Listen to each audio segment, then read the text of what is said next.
Hello বন্ধুরা, Rathyatra special Keshari মালপোয়া বানানোর জন্য 250 গ্রাম ময়দা, তার সঙ্গে 4 চামচ সুজি, 1 চা চামচ সোডা আর সামান্য লবণ দিলাম, 1 চা চামচের মতো মৌরি ছড়িয়ে দিলাম।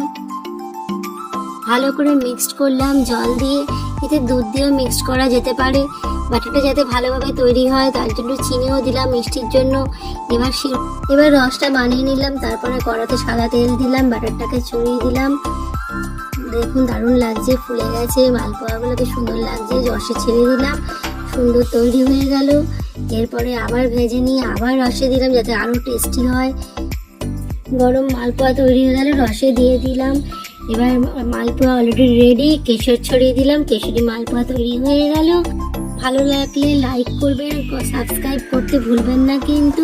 সবাইকে রথযাত্রার শুভেচ্ছা রইল।